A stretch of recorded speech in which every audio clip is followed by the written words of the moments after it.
All right, hi guys. So today I am going to do a video. It's about conspiracy psyops and also the whole flat earth meme. I don't expect to change minds. I am kind of also addressing though the fact that a lot of people have cognitive dissonance about this, because really when it comes down to, a lot of people suddenly are stepping back being like, well gosh, how can I prove to myself that the earth is round without NASA?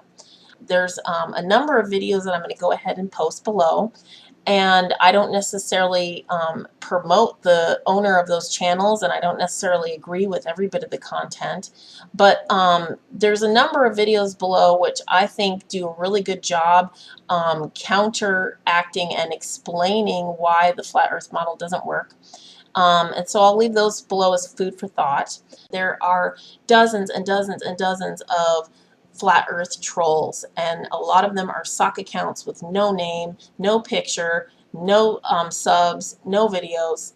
So, there's this huge coordinated trolling effort that I really think anybody who's innocently buying into the whole flat earth thing should really question why there's an army of trolls pushing flat earth.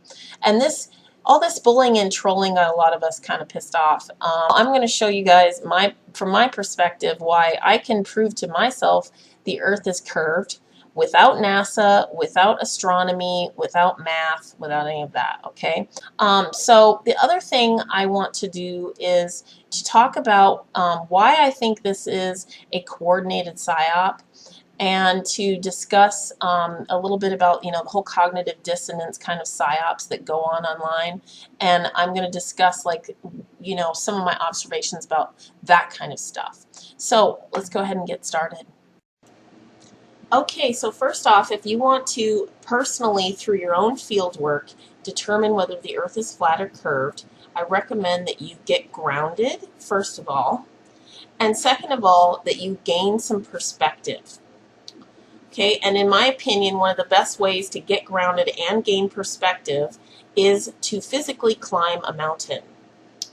And that is exactly what I did when I lived in Oregon. I went on Outward Bound, and I climbed these two mountains. It's Three Finger Jack and Mount Jefferson. And so when you actually climb a mountain that's high enough, you're going to be able to gain a perspective without having to use an airplane. So you won't be encumbered by airplane windows. You'll be able to just see from the ground but high up. So let's go ahead and climb a mountain.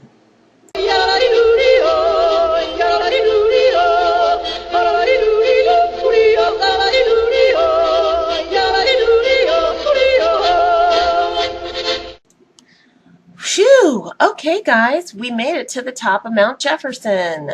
And this is exactly how high up I got when I went on Outward Bound and climbed it.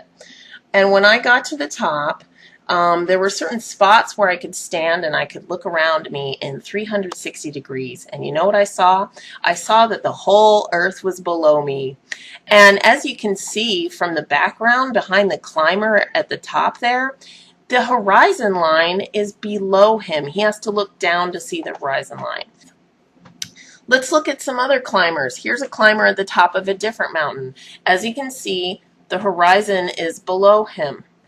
In other pictures, you'll see the same thing. Anytime you climb, especially if you climb a mountain that's pretty high, you're going to be able to see that the horizon has dropped and that you are looking down upon it.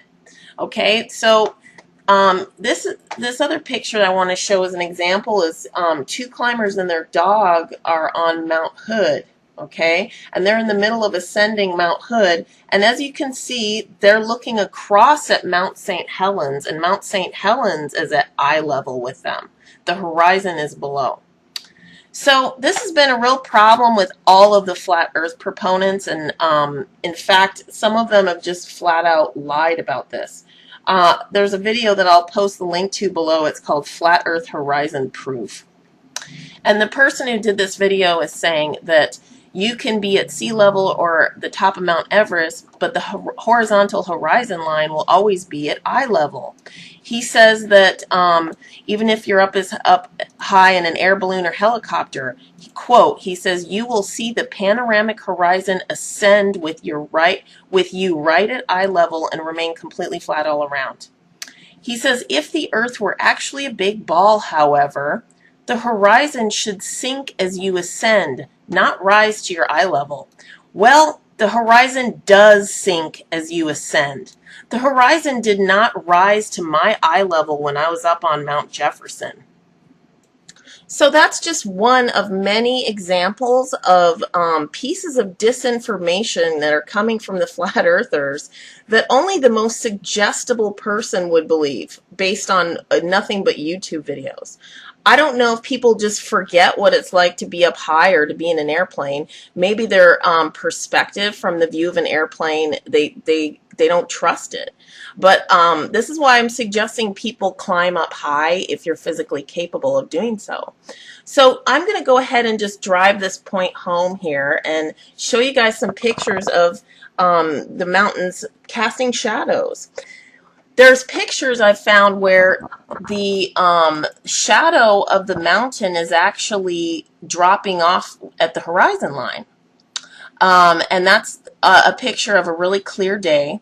And I thought about it and I'm like, well, what if it was a hazy day? And what if there was condensation and particulate in the air? So when you look at pictures of mountains where they're casting their shadow and there's, you know, a haze in the air, the shadow of the mountain actually casts on past the horizon line. And I'm telling you that if the Earth was a flat plane, that the horizon line would be out where that mountain is casting, not dropping off. Okay? The reason the horizon line does drop off like that is because the Earth has curve. It's curving, and it's a very gradual curve from our tiny perspective, but nevertheless, if you get up high enough, you can tell the Earth is dropping down and curving. Now, there's other theories about the Earth out there that I can't prove or disprove, such as the hollow Earth theory. Based upon my knowledge and observation so far, I can't say either way whether or not the Earth is hollow with any certainty. And yet, that is not nearly as popular as this flat Earth meme. And I have sat back and watched the whole flat Earth meme spread like wildfire over the past number of months. And anyone who's paying attention has noticed there's a lot of sock accounts and trolls that go along with that.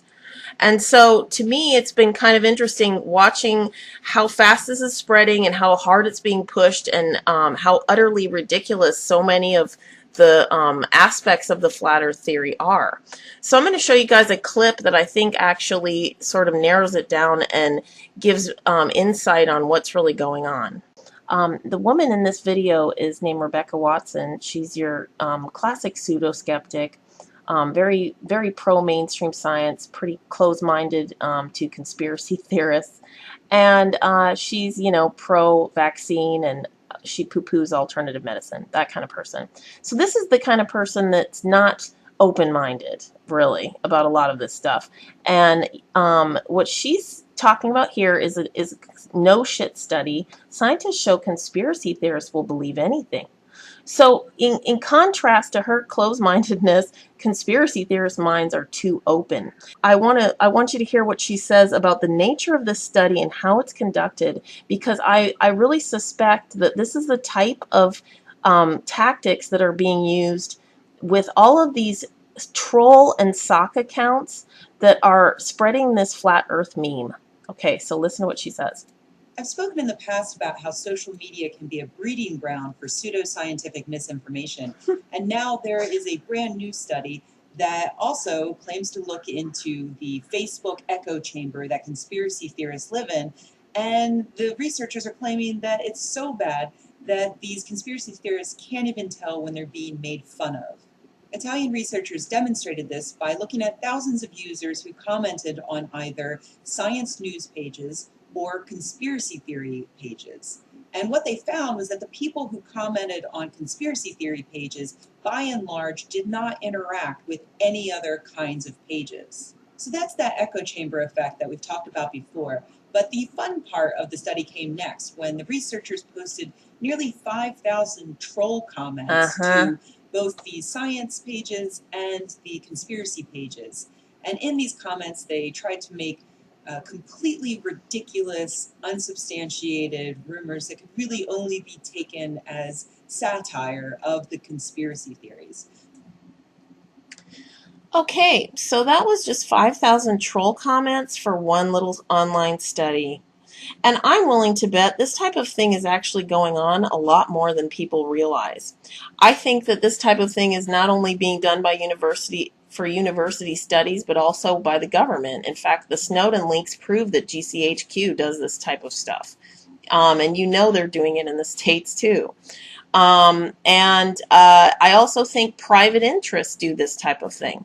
Who's to say that certain Masonic societies and whatnot are not doing this type of coordinated online trolling and, messing with people through memes and disinformation? The title of that study that she's talking about was Science versus Conspiracy. There's your polarization. This is the dialectic. So, both sides, if you were able to balance this and merge the best qualities of both sides, you would have someone who is able to do real scientific inquiry into these conspiracies, along with allowing their intuition and emotion to inform them along the way. So it's really sad that we have this dialectic, and it's very telling for me that so many of the flat earthers have said that to me and others that we're not open-minded enough because we're not drinking the flat earth Kool-Aid. So really, I think people should turn the intellect on. You don't have to abandon your emotional instincts, because I think what's happening is a lot of people are having intuition and emotion that's telling them NASA is lying about all kinds of stuff. There's all kinds of possibilities, but there's a lot of things that we can do to check and observe what the mechanics of 3D reality are telling us.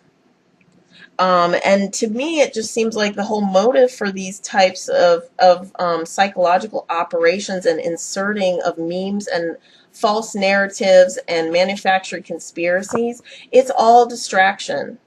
Because the very people who are willing to question the establishment are the ones who are being run around and duped, and they've created a lot of infighting and division with this flat earth thing. They do these kind of experiments so that they can data mine to further refine their manipulation techniques. And so these are all things to keep in mind. I have a rough idea of where this whole flat earth thing is and who's pushing it. Other users have really tried to lay that out. And I want to state, though, for the record, I don't think all Masons are bad people. I think a lot of people got into the Masonry for the knowledge and for the spirituality, and they are not the type of people who want to dupe their fellow man. They want to educate. But there are huge amounts of people who are part of Masonic lodges, both legit and not truly legit, who are using who are using Masonic knowledge to suppress consciousness of others and dupe the population. And so I think these people who are perpetrating the flat earth movement are laughing their asses off. Their little game has worked tremendously well. The amount of hits and thumbs up on these pro flat earth videos is telling. And just to hit it home too, Obama has to go and throw this meme into at least two of his speeches that I know about. Obama actually said, "We don't have time for a meeting with the Flat Earth Society." Like, honestly, since when does a president throw that into a speech as a talking point? And you got all these flat earthers who are like, "Oh yeah, Obama's mocking the flat earth, so it must be a real conspiracy." But I'm telling you, I think actually the meme is just being pushed. And that's how these things work. And if we can honestly understand the way that these psychological operations work and how absolutely simple the formula is, I think there'd be a lot less distraction. A lot of people would spend way more time on what really does matter, and maybe even looking into things that are not so easily disproven. And it seems to me like a lot of esoteric truth might be lost in the mix and getting bastardized and literalized. So, like when I look at this Masonic tracing board, which really can represent a portal to another dimension, I have to wonder, are these guys who are down on the flat plane checkerboard representative of the flat earthers? Maybe there is an esoteric meaning here that does have to do with going to the next level of another dimension, as far as like the flat plane. But I think, the types of people who use this kind of knowledge to suppress consciousness, they don't want you to go up that staircase of the internal initiatory process.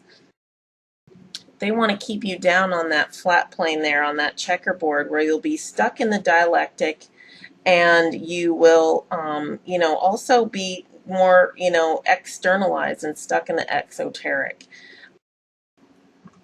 Think about what the educational system could have been if the people who are really in the know were interested in uplifting the entire consciousness of humanity. Okay, so anyway, I've gone on long enough with this and got most of the points I wanted to talk about. I could go on a much longer about this, but I'm going to go ahead and cut it short. Hopefully you guys can agree to disagree. If you're rude in the comments, you'll get banned and deleted or worse. So have a good day, everybody.